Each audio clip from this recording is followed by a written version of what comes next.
سوائے میرے سب لوگوں نے تیری شریعت کو رد کر دیا. تیرے سب نبی مارے گئے ہیں. تیری عبادت کرنے والا صرف میں ہی اکیلا بچا ہوں اور وہ میری جان کے پیچھے پڑے ہوئے ہیں. ٹھیک ہے، اگر تو اسی طریقے سے چاہتا ہے تو جا اور اپنی جگہ علیشا کو نبی بننے کے لیے مسا کر. اور اگرچہ تجھے معلوم نہیں ہے کہ اب بھی اسرائیل میں 7,000 لوگ ایسے ہیں جنہوں نے بال کے آگے سر نہیں جھکایا اور نہ ہی اس کے پاؤں کو چوما ہے. اب اپنے راستے جا، اخیاب کا سارا گھرانہ مر جائے. ایلیا نے علیشا کو بیلوں کو جوتتے ہوئے پایا اور نبی بننے کے لیے مسا کیا. خداوند نے فرمایا ہے کہ تو اس کا نبی ہوگا. میں اپنے بیل خداوند کے لیے قربانی کے طور پر چڑھاؤں گا اور فوراً تیرے پیچھے آؤں گا. اخیاب کے محل کے سامنے نبوت کا ایک تاکستان تھا. اخیاب اکثر اپنے محل کی کھڑکی سے اسے دیکھ کر دل ہی دل میں اس کی تعریف کرتا کہ کاش یہ اس کا ہوتا. وہ جتنا زیادہ اس کے بارے میں سوچتا اتنا ہی اس کا دل اپنے ہمسائے کی جائیداد کے لیے خراب ہوتا. شریعت کے احکام میں لکھا ہے تو لالچ نہ کرنا، لیکن اخیاب نے یہوہ کی بالکل پرواہ نہ کی. اخیاب کے پاس ڈھیر و دولت تھی، اس لیے اس نے فیصلہ کیا کہ وہ تاکستان خرید لے گا. یہ تاکستان مجھے بیچ دو، یہ بالکل میرے گھر کے ساتھ ہے اور میں تمہیں کسی اور جگہ اس سے اچھا تاکستان لے دوں گا. خداوند اس طرح کے کام کی اجازت نہیں دیتا. یہ زمین 500 برس سے زیادہ عرصے سے میرے خاندان کی ملکیت ہے. شریعت ہمیں حکم دیتی ہے کہ اپنے خاندان سے باہر اپنی زمین کو نہ بیچنا. میری جان، مجھے بتاؤ کہ تم روٹی کیوں نہیں کھاتے؟ تم اتنے اداس کیوں ہو؟ کیونکہ نبوت اپنا پاکستان مجھے نہیں بیچے گا. تم بادشاہ ہو، تمہارے ہاتھ میں طاقت ہے، تم جو چاہو کر سکتے ہو. ایک چھوٹی ذات کے کسان کو یہ حق نہیں کہ تمہیں خوشی سے دور رکھے. تمہارے لیے پاکستان میں خریدوں گی. کام ہو جانے کے بعد میں تمہیں اور رقم دوں گی. اب اپنا منہ بند رکھنا، نہیں تو تمہارا بھی یہی حال ہوگا. موسیٰ کی شریعت کہتی ہے تم اپنے پڑوسی کے خلاف جھوٹی گواہی نہ دینا. یہ ہے وہ شخص. ہاں، اس نے کہا ہے کہ بادشاہ کو مر جانا چاہیے. اور یہ کہتا ہے کہ خدا نے بادشاہ کے اندر بدروہیں بھیجی ہیں. پھر تو یہ موت کا حقدار ہے. انہوں نے نبوت کو پکڑ لیا اور اسے قتل کر دیا. یہ لو میری جان، اب تمہیں تمہارا پاکستان مل گیا ہے. تم دنیا میں اس وقت تک آگے نہیں بڑھ سکتے جب تک کہ ظالم نہ بنو. طاقتور ہی زندہ بچتا ہے. واقعی یہ بہت خوبصورت ہے. کیا میں واقعی اس کا حقدار نہیں تھا؟ ایزبل جانتی تھی کہ اس کے خدا بال کی آنکھیں نہیں کہ کچھ دیکھ سکے، لیکن آسمان پر ایک خدا ہے جو ہر کام دیکھتا ہے اور کچھ نہیں بھولتا. ایلیا اخیاب نیچے گیا تاکہ نبوت کے پاکستان پر قبضہ کر سکے. وہاں جا اسے مل اور میرا کلام اسے پہنچا. اخیاب، خداوند نے مجھے کہا ہے کہ تمہیں بتاؤں کہ تم نے ایک معصوم انسان کو قتل کیا اور اس کی جائیداد لے لی ہے. اس لیے اور تمہارے باقی گناہوں کے لیے بالکل اسی جگہ جہاں کتوں نے نبوت کا خون چاٹا، وہاں ہی تمہارا خون بھی چاٹیں گے. کیا میرے دشمن نے مجھے ڈھونڈ لیا ہے؟ تم خداوند سے چھپ نہیں سکتے کیونکہ تم نے جائیداد کے لیے اپنی روح کا سودا کیا ہے. خداوند تیرے سارے گھرانے پر لعنت بھیجے گا. تیرے سارے بچے اور رشتہ دار، حتیٰ کہ چھوٹے بچے بھی مر جائیں گے. تم نے خداوند کا قہر بڑکایا ہے. تیرے گھر کی دیوار کے نزدیک کتے ایزبل کو کھائیں گے. جب تیرے خاندان کا کوئی فرد شہر میں مرے گا تو کتے اس کا گوشت کھائیں گے. اگر کھیتوں میں مرے تو ہوا کے پرندے ان کا گوشت کھائیں گے. کوئی بھی عزت کے ساتھ نہیں مرے گا. یہ خدا کا کلام ہے، یہ ضرور پورا ہوگا. مہربانی کے ساتھ بس کرو، میں یہوہ کو قربانی چڑھانا شروع کروں گا. جو کچھ ایلیا نے کہا وہ سب پورا ہوا. اب اخیاب نے یہوہ کو قربانی چڑھائی، لیکن اس نے پورے دل کے ساتھ خدا کی پیروی نہ کی. کچھ عرصے بعد جھوٹے نبیوں نے اخیاب کو کسی فوجی مسئلے پر مشورہ دیا. اوپر جاؤ اور رماد جلاد کے ساتھ لڑ اور خدا تمہیں عظیم فتح بخشے گا۔ اور سب نبی اس بات سے متفق ہوئے۔ اخیا بادشاہ، یہوہ نے میرے ساتھ کلام کیا ہے، تم اوپر رماد جلاد کے ساتھ لڑنے جاؤ گے اور وہاں تو جنگ میں مارا جائے گا۔ میکایا کی بات پر توجہ نہ کرو، صرف یہی یہوہ کا نبی نہیں، ہم سارے 400 نبی یہی کہہ رہے ہیں کہ رامات جلاد کی لڑائی میں بڑی دولت اور کامیابی حاصل ہوگی۔ مجھے میکا سے نفرت ہے، یہ میرے لیے ہر بات بری ہی کہتا ہے۔ اخیا بادشاہ، تم نے خداوند کی نظر میں برے کام کیے ہیں، تم جھوٹے نبیوں کے ساتھ مشورہ کرتے ہو جو رقم لے کر تمہاری خدمت کرتے ہیں، وہ جھوٹ کی تبلیغ کرتے ہیں۔ میں نے خدا کو تخت پر بیٹھے دیکھا اور آسمان کے سارے فرشتے اسی کے حضور کھڑے تھے۔ اس نے پوچھا، چونکہ ایلیا نے اخیاب کو بتایا تھا کہ وہ مرنے والا ہے، اس لیے وہ نقصان دہ صورتحال میں جانے کے لیے بڑا محتاط تھا، اسے جنگ میں جانے کے لیے ابھارنا ہوگا۔ کون اخیاب کو ابھارے گا کہ رامات جلاد کے لیے جنگ میں جائے جہاں وہ مارا جائے گا؟ کسی نے کچھ کہا اور کسی نے کچھ اور مشورہ دیا۔ ساری بحث کے بعد ایک فرشتہ آگے آیا اور کہا، میرا ایک خیال ہے جو لگتا ہے کہ کام کر جائے گا۔ میں نیچے جاؤں گا اور اس کے سارے جھوٹے نبیوں کے منہ میں جھوٹ بولنے والی روح بن جاؤں گا۔ میں اسے کہوں گا کہ اخیاب کو جنگ میں جانا چاہیے۔ یہ بہت اچھا خیال ہے، وہ پیشن گوئی کریں گے کہ وہ فاتح ہوگا، لیکن جب وہ جنگ میں جائے گا میں اسے مار دوں گا۔ پھر جاؤ۔ تم سمجھتے ہو کہ یہوہ کی روح نے مجھے چھوڑ کر تمہارے ساتھ بات کی تھی؟ تم جان جاؤ گے کہ یہوہ کی روح کس میں ہے جب ایک دن تم اپنے بچانے والے کے ڈر سے اپنے آپ کو ایک کمرے میں چھپاؤ گے۔ یہ کیا ہے؟ ایک اور پیشن گوئی؟ اس شخص کو جیل میں ڈال دو اور جب تک میں جنگ سے واپس نہ آ جاؤں اسے کھانے کے لیے صرف اتنا دو کہ یہ صرف زندہ رہ سکے، پھر ہم اسے مار دیں گے۔ اگر تو جنگ سے زندہ واپس آیا تو پھر ایک جھوٹا نبی ہوا اور موت کا حقدار بھی۔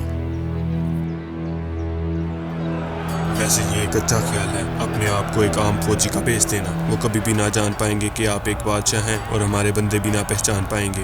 میں اس نبی کا منہ دیکھنے کا اور انتظار نہیں کر سکتا جب آپ زندہ واپس آئیں گے۔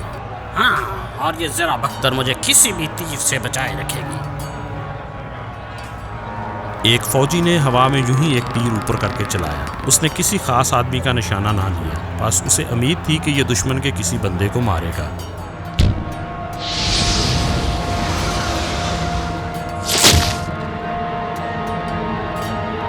کیا ہوا؟ میرا خون بری طرح سے بہہ رہا ہے۔ صبر کرو، مجھے لگتا ہے کہ یہ مر گیا ہے۔ تیر بالکل اس جگہ پر لگا جہاں سے وہ ذرا بختر سے ڈھکا ہوا نہیں تھا۔ میرا خیال ہے کہ اس کے مرنے کا وقت آ پہنچا تھا۔ خدایا نہیں!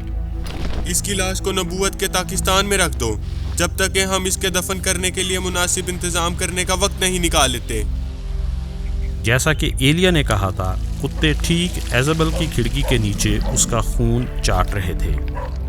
وہ اپنے گھرانے میں پہلا تھا اور باقیوں کی باری اس کے بعد تھی۔ اخیاب کے رتھ سے خون صاف کرنے کے بعد فوجی واپس محل آیا۔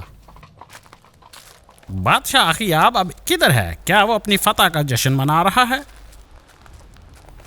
اے بے وقوف، تو خدا کا نبی نہیں، تو جھوٹا ہے، جیسا کہ یہوہ کے نبی میکایا نے بیان کیا تھا۔ لیکن یہ کس طرح ہو سکتا ہے؟ سب دیندار لوگ اخیاب کے فاتح ہونے پر متفق تھے۔ سب نہیں، میکایا نہیں تھا جسے تو نے تھپڑ مارا اور جیل میں ڈالا تھا۔ جب لوگ یہ سنیں گے تو تمہارا سر قلم کر دیں گے۔ تم جانے کے لیے آزاد ہو، اخیاب مر گیا ہے۔ ہاں میں جانتا ہوں، اور اس میں کوئی شک نہیں کہ کتوں نے اس کا خون چاٹا ہوگا، جس طرح کہ خداوند نے فرمایا تھا۔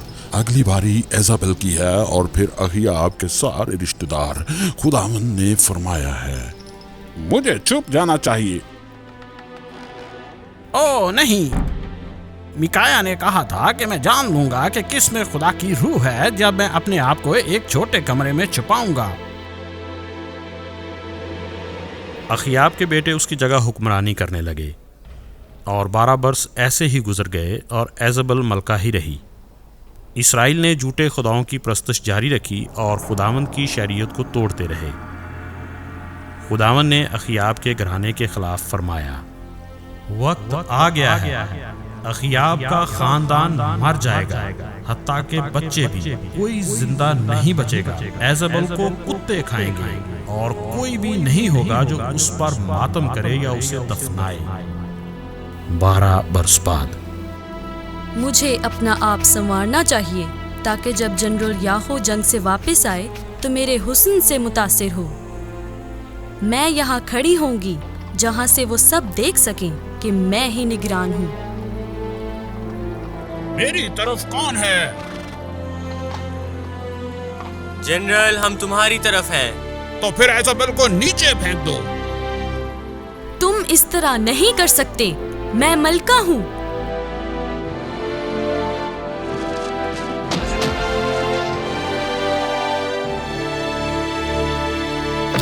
اس کی لاش کو پڑا رہنے دو۔ کتوں نے ایزابل کو کھا لیا اور اس کا خون اسی جگہ سے چاٹا جہاں سے اس کے خاوند کا چاٹا تھا۔ بالکل اسی طرح ہوا جس طرح کہ خداوند کے نبی نے فرمایا تھا، لیکن کتے وہ غلیظ ہاتھ نہیں کھاتے جن سے بہت برے کام ہوئے ہوں۔ جس طرح کہ خداوند کے نبی نے فرمایا تھا، اخیاب کے سارے بچے شہر کے لوگوں نے مار دیے، حتیٰ کہ اس کے خاندان میں سے کوئی باقی نہ بچا۔ جو کھیتوں میں مرے انہیں پرندوں نے کھایا، اور جو شہر میں مرے انہیں کتے کھا گئے۔ کوئی بھی دفنانے کے لیے باقی نہ بچا۔ یہ سچ ہے کہ گناہ کی مزدوری موت ہے۔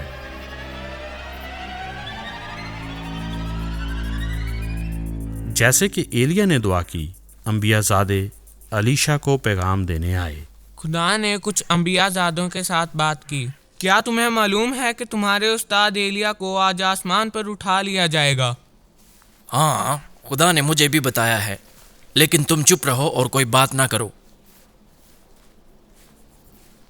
الیشا، تو یہاں ٹھہر، میں ذرا یرو کی طرف جا رہا ہوں۔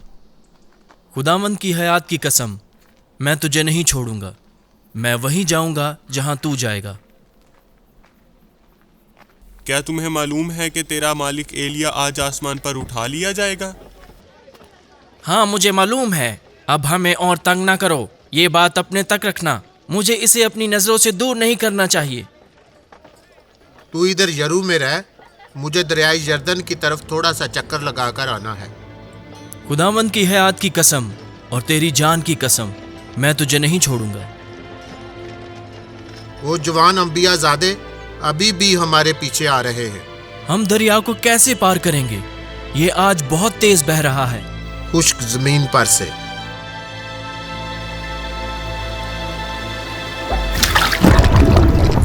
کیا تو نے یہ دیکھا ہے؟ پانی کھڑا ہو گیا تاکہ وہ گزر سکیں۔ ہاں، بالکل جیسے موسیٰ کے ساتھ ہوا تھا۔ میں بہت خوش ہوں کہ میں یہ سب دیکھ سکا۔ کاش بال کے نبی یہ دیکھ سکتے۔ اس سے پہلے کہ میں تجھ سے الگ ہوں، مجھے بتا میں تیرے لیے کیا کروں؟ خداوند کی روح جو تیرے اوپر ہے، اس کا دگنا حصہ مجھے دے۔ تو نے بہت مشکل چیز مانگی، لیکن یہ ہو سکتا ہے اگر تو مجھے اس وقت تک دیکھے جب میں آسمان کی طرف اٹھایا جا رہا ہوں۔ خداوند کے رتھ۔ اور ایک اور بگولا؟ آتشی رتھ نے ایلیا اور الیشا کو ایک دوسرے سے جدا کر دیا۔ ایلیا بگولے میں آسمان پر چلا گیا اور ہر طرف خاموشی چھا گئی۔ ایلیا اب خدا کے حضور تھا۔ جو بچا صرف اس کی چادر تھی، یہ وہی تھی جس کے ساتھ اس نے پانی کو 2 حصے کیا تھا۔ ایلیا کا خدا کدھر ہے؟ ایلیا کی روح الیشا پر ٹھہری ہوئی ہے۔ لوگوں، یہ ایک شاندار دن ہے۔ الیشا ایلیا سے دگنے معجزے دکھاتا رہا۔ وہ خداوند کا فرمانبردار تھا، لیکن لوگ مکمل طور پر بتوں کی پوجا سے باز نہ آئے تھے۔ ایلیا کدھر گیا ہے؟ ہمیں اسے ڈھونڈنا چاہیے۔ کوئی